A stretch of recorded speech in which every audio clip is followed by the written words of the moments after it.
You went to bed at a sensible hour.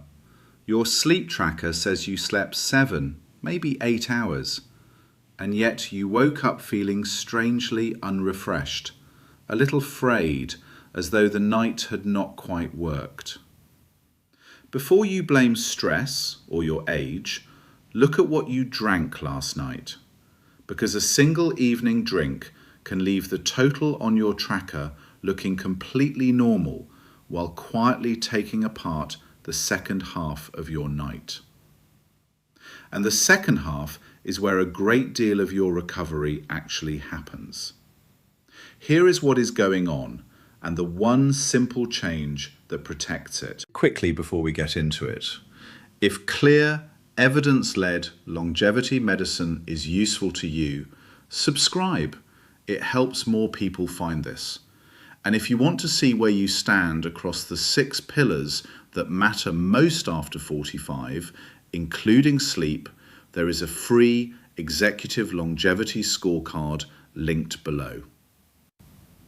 About 8 minutes. Alcohol does 2 very different things to your sleep, and they happen at 2 different times of the night. In the first half, alcohol acts as a sedative. You fall asleep faster. You may even drop into deep slow wave sleep more quickly than usual. This is why a nightcap feels as though it helps. It feels like it is working. But as the night goes on, your body metabolizes the alcohol and the effect reverses. In the second half of the night, sleep becomes lighter and more broken.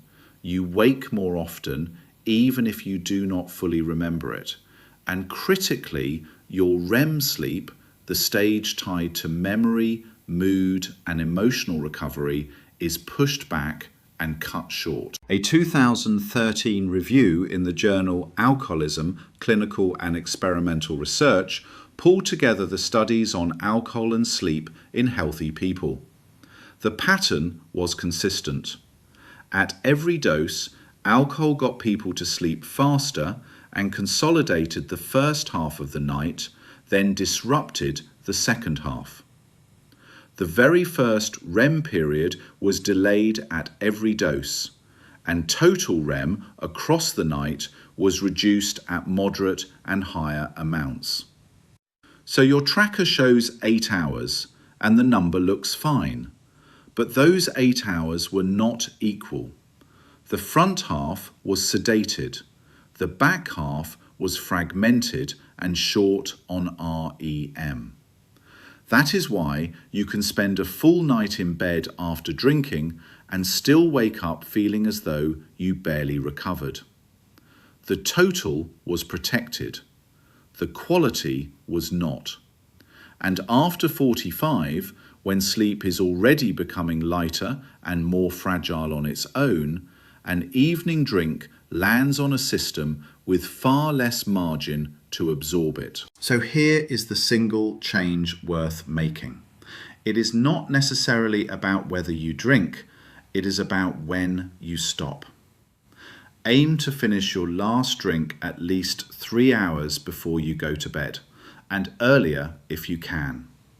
That gives your body time to clear most of the alcohol before you reach the second half of the night, the half it does the most damage to.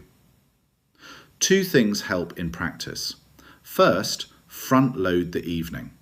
If you are going to have a drink, have it with or just after dinner, not in the last hour before bed.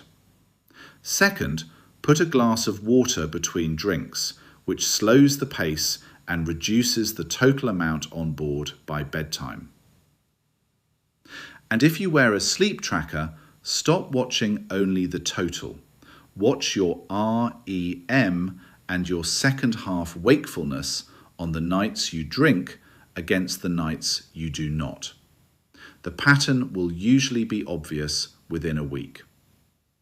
You are not looking for perfection. You are simply moving the alcohol away from the part of the night your recovery depends on. Sleep is one of 6 pillars that decide how well you age, and most of them work the same way. The number on the surface looks fine, while the detail underneath tells the real story. If you want to see where you actually stand across all 6, the free Executive Longevity Scorecard is linked below. It takes about 8 minutes and gives you a personalised report at the end. Start there. I am Dr. Mark Holmes, and I will see you in the next one.